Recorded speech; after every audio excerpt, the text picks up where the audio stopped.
నమస్తే సార్, నాగార్జున రెడ్డి గారు. నమస్తే అమ్మా, చెప్పు ఏమిటి వాళ్ళ నీ టాపిక్? అయోధ్య గురించి సార్.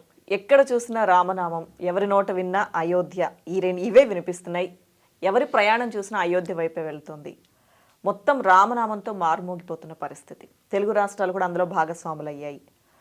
పాదుకల విషయంలో కానీ, లేకపోతే బంగారు తలుపులు తెలుగు రాష్ట్రాల్లో వాళ్ళకి చేసే అవకాశం దక్కడం నిజంగా పూర్వజన్మ సుకృతంగా భావిస్తున్నారు కూడా చాలామంది. అయోధ్య, శ్రీరామచంద్రమూర్తి, ఇవే వినిపిస్తున్నాయి సార్ ఎక్కడ చూసినా. నారాయణ నారాయణ నారాయణ నారాయణ నారాయణ, జై శ్రీరామ్, జై శ్రీరామ్ అని చెప్పిస్తారు. ఇది ఒక చారిత్రాత్మకమైనటువంటి విషయమే కదా సార్. 500 సంవత్సరాల క్రితం, అంటే 1526 అనుకుంటాను, సబ్జెక్ట్ టు కరెక్షన్, అప్పుడు జరిగినటువంటి సంఘటన తర్వాత అయోధ్యకు తీర్పిచ్చినటువంటి సందర్భము, దేశంలో అన్ని ప్రాంతాల్లో అంతమంది ప్రజలు కూడాను యాక్సెప్ట్ చేశారు దాన్ని. ఎక్కడా పెద్దగా కొట్లాటలు కానీ అభ్యంతరాలు కానీ ఎక్కడా లేవు కదా. అవును సార్. డెమోక్రటిక్గానే ఉన్నారుగా, అందరూ సానుకూలంగానే ఉన్నారుగా, శాంతి భద్రతలను బాగానే ఉన్నాయి కదా. ఇప్పుడు రేపు 22వ తారీఖు డేట్ కూడా అనౌన్స్ చేశారు, టైం కూడా చెప్పేశారు, ఏ ముహూర్తంలో ఏ టైంలో ఏమిటి సంగతి సమాచారం అనేది. మన ప్రధానమంత్రి మోడీ గారు వెళ్ళారు, చూశారు, వచ్చారు, సంగతి సమాచారం. ఇటుకలు కాంట్రిబ్యూట్ చేయండి అన్నారు, పంపించారు, సంగతి సమాచారం. యాక్చువల్గా అది 1500 కోట్లు అవుతుంది అని అనుకున్నారట. డొనేషన్స్ ఇవ్వండి, ముందుకు రండి అనేసి అంటే 3000 కోట్ల రూపాయల డొనేషన్స్ వచ్చినాయట. మన వాళ్ళు నిజంగా ఎంత తెలియగల వాళ్ళు మరి ఒకసారి అర్థం కాదు కానీ వాట్సాప్లు క్రియేట్ చేశారమ్మా, గ్రూపులు క్రియేట్ చేశారమ్మా. దానికి దేనికోసం అనుకున్నావు? డొనేషన్లు కలెక్ట్ చేయడానికి కాదు, ఆ పేరు చెప్పి జనాలను మోసం చేయడానికి. ఏ కార్యక్రమంలో ఇటువంటి కొన్ని ఉంటాయి కదా సార్, ఇటువంటి కొన్ని ఉంటాయి కదా. సో అలాంటివి కూడా చేశారు. కాబట్టి ఆ ధర్మ కమిటీ వాళ్ళు ఏం చెప్పారంటే, ఈ పర్టికులర్ వెబ్సైట్స్ వాళ్ళు ఎవరైనా మీకు మెసేజెస్ పంపించిన సంగతి సమాచారం చేసినా ఇవ్వకండి, మాకు ఆల్రెడీ అనుకున్న దానికంటే ఎక్కువ వచ్చినాయి కాబట్టి మేము డొనేషన్స్ తీసుకోవట్లేదు, స్టాప్ చేసాం మేము అని చెప్పి చెప్పారు. It's a good announcement. దేశవ్యాప్తంగా 1000 ట్రైన్స్ వేస్తున్నారు. సీతాదేవి ఎక్కడైతే పుట్టిందో మిథిలిలో, అక్కడి నుంచి వాళ్ళు ఒక 50 ట్రక్కుల్లో గిఫ్ట్లు తీసుకొచ్చారు, కానుకలు తీసుకొచ్చారు. సో ఇవన్నీ మామూలే. చిత్రం ఏంటంటే, మీరు ఏదో తెలుగు రాష్ట్రాల్లోనూ దేశవ్యాప్తంగా రామనామ జపం చేస్తున్నారన్నారు, కానీ దేశవ్యాప్తంగా కాదమ్మా, ఒక రకంగా చెప్పాలంటే ప్రపంచవ్యాప్తంగా చేస్తున్నారు. తెలిసిన న్యూయార్క్లో అయితే మొత్తం లైవ్. సౌదీ అరేబియా లాంటి ముస్లిం దేశాల్లో కూడాను సహకరిస్తున్నారు. కువైట్, ఇరాన్, ఇరాక్ ఇట్లాంటి దేశాల్లో, ఈవెన్ మాల్దీవ్స్లో కూడా. నిన్న కాక మొన్ననే కదా వాళ్ళతో మన తగాద వచ్చింది, అయినా కానీ మళ్ళీ వెనక్కి తగ్గారనుకో, దట్స్ డిఫరెంట్ థింగ్. సరే, ఈ రకమైనటువంటిది ఈవెన్ శ్రీలంకలో కూడా చేస్తారు. ఎందుకంటే రావణాసురుడు అక్కడే ఉన్నాడు, సంగతి సంవత్సరం కంటే అక్కడ. ఇది ఒక తెలుగు రాష్ట్రాలకి, దేశానికి కదా, ప్రపంచానికి అంతా కూడా. What is what, who is who అనేటువంటిది ఇప్పుడు నిజంగా ప్రపంచానికి తెలుస్తుంది. హిందూ మతం అనేటువంటిది ఎంత గొప్పది, ఎన్ని సంవత్సరాలైనా ఎలా వెయిట్ చేస్తారు అనేటువంటిది ప్రపంచానికి తెలియజేస్తారనమాట.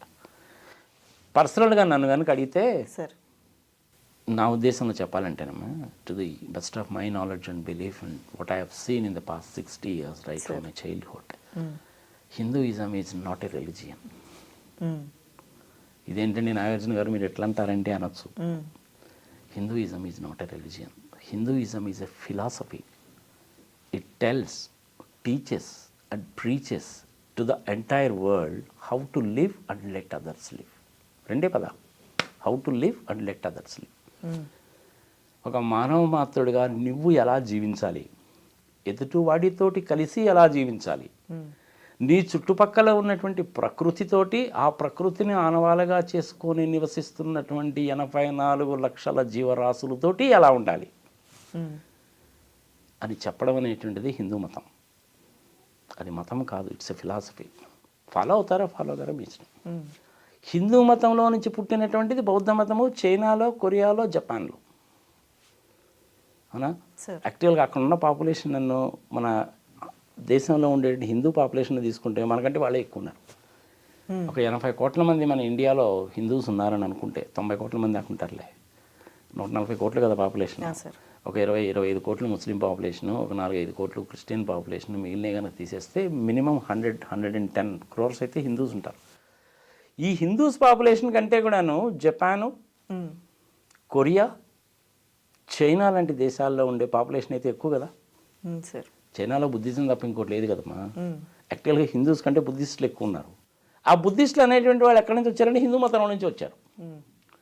జైన్స్ అలాగే కదా, అవునా కదా. అవును సార్. సరే, ప్రపంచవ్యాప్తంగా పాపులేషన్ కనుక తీసుకుంటే 800 కోట్ల చిల్లర పాపులేషన్లో మెజారిటీ ఆఫ్ ద పీపుల్ అందరూ కూడా క్రిస్టియన్సే. పర్సంటేజ్ వైజ్గా తీసుకున్నా కానీ క్రిస్టియన్స్ ఎక్కువ ఉంటారు, ముస్లిమ్స్ ఉంటారు, దాని తర్వాత హిందూస్ ఉంటారు, చిన్న చిన్న మతాలు కొన్ని ఉంటాయి, జూయిష్ లాంటి రిలీజియన్స్ కూడా ఉంటాయి. It's altogether different thing. ఈ మెసేజ్ అనేది ప్రపంచవ్యాప్తంగా పోయింది. అవును సార్. మరి ఇందులో మన తెలంగాణ రాష్ట్రం నుంచి కాంట్రిబ్యూషన్ ఏంటి? ఆయనకు పాదుకులు మన వాళ్ళు చేసి ఇచ్చారు. మన వాళ్ళు చేసి ఇచ్చారంటే మన తెలంగాణ రాష్ట్రం నుంచి అక్కడ ఉండేటువంటి డోర్స్కి బంగారు తాపడాలు అవి కూడాను మన వాళ్ళు చేసినటువంటి. ప్రతి రాష్ట్రం కూడాను కాంట్రిబ్యూట్ చేసింది. మరి జమ్మూ కాశ్మీర్ నుంచి ఏమొచ్చిందండి అని మీరు అడగచ్చు. నాకు ఇంతవరకు ఎక్కడ ఇన్ఫర్మేషన్ లేదు, ఐఎమ్ సారీ. ప్రధానమైనటువంటి శిల్పి అయితే మటుకు కన్నడ అతనేగా నాకు తెలిసినంత వరకు. వాళ్ళ ఫ్యామిలీ అంతా కూడాను 3 తరాల నుంచి అందులోనే ఉన్నారు కాబట్టి వాళ్ళే చేశారు. ఎక్కడ కాంక్రీట్ వాడటం లేదమ్మా. అవును సార్. సిమెంట్ కానీ కాంక్రీట్ కానీ ఎక్కడ వాడటం లేదు. అన్నీ కూడాను గ్రానైట్ పిల్లర్స్, కొన్ని రెడ్ కలర్ స్టోన్ ఉండేటువంటి ఇవన్నమాట. మక్రానా మార్బుల్ వాడారు, రాజస్థాన్ నుంచి తెప్పించింది వాడారు, దేశంలో ఉన్న డిఫరెంట్ ప్రదేశాల నుంచి తెప్పించినటువంటి చేసి చాలా జాగ్రత్తగా కార్వింగ్స్ చేసి చేశారు. 2500 సంవత్సరాల వరకు ఈ టెంపుల్ చెక్కు చెదరకుండా ఉండాలి అనేటువంటి ప్రధానమైనటువంటి ఉద్దేశంతో చాలా సెలెక్టివ్గా చేశారు. ఇంకా పూర్తి కాలేదమ్మా, అది మొత్తం 3 అంతస్తులుగా ఉంటుంది. ఇప్పుడు పూర్తయినటువంటిది 1 అంతస్తే. చాలా విశాలమైనటువంటి స్థలంలో నిర్మిస్తున్నారు. మధ్యలో గార్డెన్స్, అవి ఫౌంటైన్స్ సంగతి, చుట్టుపక్కల ఇంకా కొన్ని దేవాలయాలు అన్నీ రెడీ చేస్తున్నారు. సో ఇది ఒక అద్భుతమే. 500 సంవత్సరాల కింద ఎలా ఉందో మనం ఎక్కడో రాస్తేనో అక్కడో చదివాం కానీ మనం చూడలేదు కదా. అప్పుడు టెక్నాలజీ వేరే, ఇప్పుడు టెక్నాలజీ వేరే. కానీ అప్పుడు ఉన్నటువంటి మెటీరియల్సే ఇప్పుడు కూడా ఉన్నాయి కాబట్టి అదే టైప్ ఆఫ్ మెటీరియల్స్నే వాడుతున్నారు. కాంక్రీట్ కానీ సిమెంట్ కానీ ఎక్కడా లేదు, గుర్తుపెట్టుకోవాలి, ఇంక్లూడింగ్ రూఫ్స్తో సహా కలిపి. ఇది ఇట్స్ గోయింగ్ టు బి అనే అంటే ఒక చారిత్రాత్మకమైనటువంటి విషయమే కాక ఒక చారిత్రాత్మకమైనటువంటి కట్టడం కింద కూడా ఇది నిలబడిపోతుంది. విచిత్రం ఏంటంటే ఇది మోడీ గారి హయాంలో చెప్పుకోవడం అనేటువంటి జరగడం అనేటువంటి ఆయన అదృష్టం. మొదలుపెట్టిందేమో ఎల్కే అద్వానీ గారు, కడుతున్నది ఓపెన్ చేస్తున్నదేమో ఈయన. ఇక్కడ కూడా మళ్ళీ ఒక చిన్న కాంట్రవర్సీ వస్తుందమ్మా. రేపు అక్కడ 22వ తారీఖు 10 గంటల 12 నిమిషాలు అది మొత్తం ఏదో ఉంది కదా.